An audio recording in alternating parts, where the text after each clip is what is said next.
ಸಮಸ್ಯೆಯಿಂದಾಗಿ ಪಡಿತರ ಚೀಟಿ ವಿಲೇವಾರಿಯಲ್ಲಿ ವಿಳಂಬ ಉಂಟಾಗಿದ್ದು ಬಿಪಿಎಲ್ ಪಡಿತರ ಚೀಟಿಗಾಗಿ ಫಲಾನುಭವಿಗಳು ಆಹಾರ ಶಾಖೆಯಲ್ಲಿ ಗಂಟೆಗಟ್ಟಲೆ ಕಾಯುವ ಪರಿಸ್ಥಿತಿ ನಿರ್ಮಾಣವಾಗಿದೆ. ಈ ಕುರಿತು ಒಂದು ಸ್ಪೆಷಲ್ ಸ್ಟೋರಿ ಇಲ್ಲಿದೆ. ತಾಲೂಕಿನಲ್ಲಿ ಸುಮಾರು 37,356 ಬಿಪಿಎಲ್, 25,725 ಎಪಿಎಲ್ ಹಾಗೂ 4,113 ಅಂತ್ಯೋದಯ ಪಡಿತರ ಚೀಟಿ ಕುಟುಂಬಗಳಿವೆ. ಕಳೆದ 2-3 ತಿಂಗಳಲ್ಲಿ ಬಿಪಿಎಲ್ ಪಡಿತರ ಚೀಟಿಗಾಗಿ ಸುಮಾರು 3,340 ಅರ್ಜಿಗಳು ಹೊಸತಾಗಿ ಬಂದಿವೆ. ಆದರೆ ಕಂಪ್ಯೂಟರ್ ಸರ್ವರ್ ಸಮಸ್ಯೆಯಿಂದಾಗಿ 2-3 ಕುಟುಂಬಗಳಿಗೆ ಕೇವಲ 739 ಪಡಿತರ ಚೀಟಿಗಳನ್ನ ಕುಟುಂಬದವರಿಗೆ ಕೊಡಲಷ್ಟೇ ಶಕ್ತವಾಗಿದೆ. ಸುಮಾರು 2,610 ಅರ್ಜಿಗಳು ವಿಲೇವಾರಿ ಆಗದೆ ಪೆಂಡಿಂಗ್ ಆಗಿದೆ. ಪ್ರಸ್ತುತ ದಿನಗಳಲ್ಲಿ ಅರ್ಜಿ ನೀಡುವ ಕುಟುಂಬದವರ ಸಂಖ್ಯೆ ಹೆಚ್ಚಾಗಿದ್ದು, ಇದಕ್ಕಾಗಿ ಆಹಾರ ಶಾಖೆಯಲ್ಲಿ ಅರ್ಜಿ ನೀಡಲು ಗಂಟೆಗಟ್ಟಲೆ ಕಾಯುವ ಪರಿಸ್ಥಿತಿ ಉಂಟಾಗಿದೆ.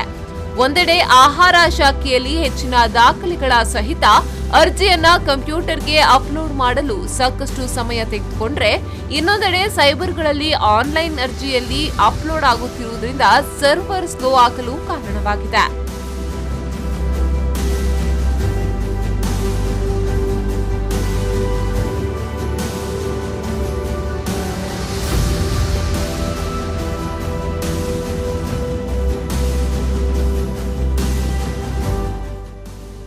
ಪಡಿತರ ಚೀಟಿ ವಿಲೇವಾರಿಯ ಕಂಪ್ಯೂಟರ್ ಸರ್ವರ್ ಪ್ರಾಯೋಜಕತ್ವವನ್ನು ನ್ಯಾಷನಲ್ ಇನ್ಫಾರ್ಮೇಷನ್ ಇಂಟರ್ನೆಟಿಕ್ ವಹಿಸಿಕೊಂಡಿದೆ. ಆದ್ದರಿಂದ ಸರ್ವರ್ ಸಮಸ್ಯೆಯನ್ನ ಹೋಗಲಾಡಿಸಲು ಸಮಸ್ಯೆಯ ಕುರಿತು ರಾಜ್ಯ ಮಟ್ಟದಲ್ಲಿ ಪರಿಶೀಲನೆ ಆಗಬೇಕಷ್ಟೇ ಹೊರತು ಸ್ಥಳೀಯವಾಗಿ ಸಾಧ್ಯವಿಲ್ಲ ಎಂಬುದು ಆಹಾರ ಇಲಾಖೆಯ ಅಭಿಪ್ರಾಯ. ಕಳೆದ ಚುನಾವಣೆ ಸಂದರ್ಭದಲ್ಲಿ ದಿನವೊಂದಕ್ಕೆ 60 ಅರ್ಜಿಗಳ ವಿಲೇವಾರಿ ನಡೆದಿತ್ತು. ಆ ಸಂದರ್ಭದಲ್ಲಿ ತತ್ಕಾಲ್ ಪಡಿತರ ಚೀಟಿ ನೀಡುವ ಯೋಜನೆ ಇತ್ತು. ಇದಕ್ಕೆ ಹೆಚ್ಚಿನ ದಾಖಲೆ ನೀಡುವ ಪ್ರಮೇಯವೇ ಇಲ್ಲವಾಗಿತ್ತು. ಆದರೆ ಇದೀಗ ಹೆಚ್ಚಿನ ದಾಖಲೆ ನೀಡುವುದು ಕಡ್ಡಾಯವಾಗಿದ್ದು, ದಾಖಲೆಗಳನ್ನ ಸ್ಕ್ಯಾನ್ ಮಾಡಿ ಕಂಪ್ಯೂಟರ್ಗಳಿಗೆ ಅಪ್ಲೋಡ್ ಮಾಡಬೇಕಾಗಿದೆ. ಆದ್ದರಿಂದ ಹೆಚ್ಚಿನ ಸಮಯ ತೆಗೆದುಕೊಳ್ಳುತ್ತದೆ. ಈ ನಡುವೆ ಕಂಪ್ಯೂಟರ್ ಸರ್ವರ್ ಸಮಸ್ಯೆಯೂ ಒಂದಾಗಿದೆ.